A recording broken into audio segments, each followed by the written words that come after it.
Sir अब मौसम में बदलाव देखने को मिल रहा है, तापमान में गिरावट है। क्या कुछ एहतियात लोगों को बरतनी चाहिए? बिल्कुल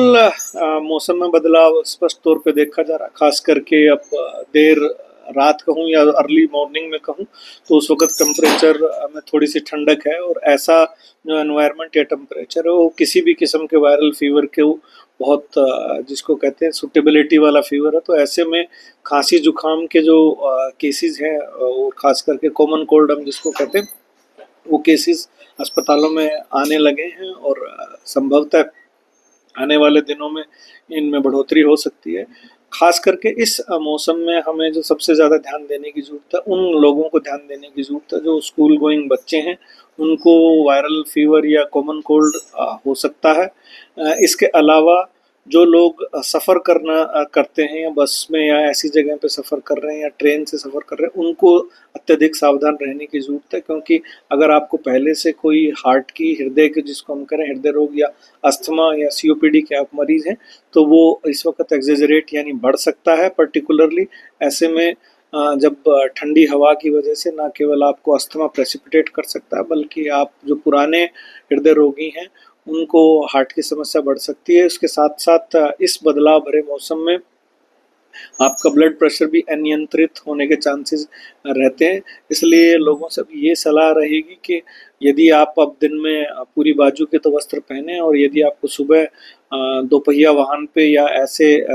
जिसको कहते हैं पब्लिक ट्रांसपोर्ट में जहाँ सफ़र करना पड़े, जहाँ डायरेक्ट हवा आपको लगती है, तो ऐसे में आप मैं ये ज़रूर कहूँगा गर्म वस्त्र नहीं तो एटलीस्ट ऐसा कुछ कपड़ा या ज़रूर ओढ़ें या पहनें जिससे आपको डायरेक्ट हवा या इस किस्म का ना लगे, जिसकी वजह से आपको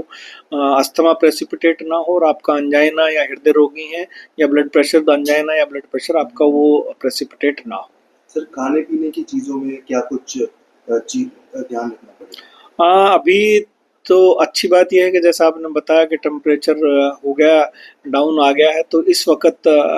जो पहले इन्फेक्शन या खाने-पीने की चीज़ों में चांसेस थे, वो अब ना के बराबर है और अभी तो सभी पौष्टिक आहार और सब्जियाँ, चाहे वो आपके साग और वो हरी सब्जियाँ सभी भरपूर मात्रा में उपलब्ध हैं। तो लोगों से यही कहूँगा कि ना केवल हरी सब्जियाँ बल्कि आने वाले दिनों में गाजर और ये सभी चीज़ें अवेलेबल होंगी, उनको आप उसका सेवन करें। लेकिन एक बार फिर इस मौसम में भी ख़ास करके आप जंक फूड का परहेज़ करें, ख़ास करके तले हुए भोजन से, क्योंकि ऐसे में वायरल फ़ीवर उसके साथ होने के चांसेस रहते हैं। और अभी सावधानी सिर्फ़ यही बरतने की ज़रूरत है, क्योंकि मौसम दिन में अभी भी गर्म है, तो आप भोजन को ख़ास करके इस वक़्त मैक्सिमम चांसेस रहते हैं मच्छर और मक्खियाँ जो हैं इस वक़्त मैक्सिमम होते हैं, तो अभी भी भोजन को आपको ढक के रखना पड़ेगा और अभी त्योहारों का सीज़न है। ऐसे में आपसे अनुरोध यही रहेगा कि ख़ास करके आप जो, क्योंकि पहले भी रिपोर्ट होते रहते हैं, अगर कुट्टू का आटा या ऐसी कोई चीज़ आप ले रहे हैं तो बड़ी सावधानी से लिए। आपको एक बार भी उसमें कोई स्मेल या उसके रंग में बदलाव उसको बनाने से पहले आपको नज़र आता है तो उसका इस्तेमाल ना करें। और बाज़ार की मिठाइयों से ख़ास करके जो है दिवाली या इस टाइम के दशहरा के आसपास या भैया दूज या सभी त्योहारों में आसपास या दुर्गा पूजा में, अष्टमी में आती हैं, तो उसको भी बड़ी सावधानी पूर्वक और फ्रेश जो अगर है मिठाइयों का सेवन करें। खास करके स्टोर की हुई पुरानी मिठाइयों का सेवन ना करें। और यदि कहीं कोई शिकायत है तो स्वास्थ्य विभाग के साथ साथ फूड विभाग को भी आप इस बारे में संपर्क कर सकते हैं, अकॉर्डिंगली उनके ऊपर कार्रवाई की जाएगी।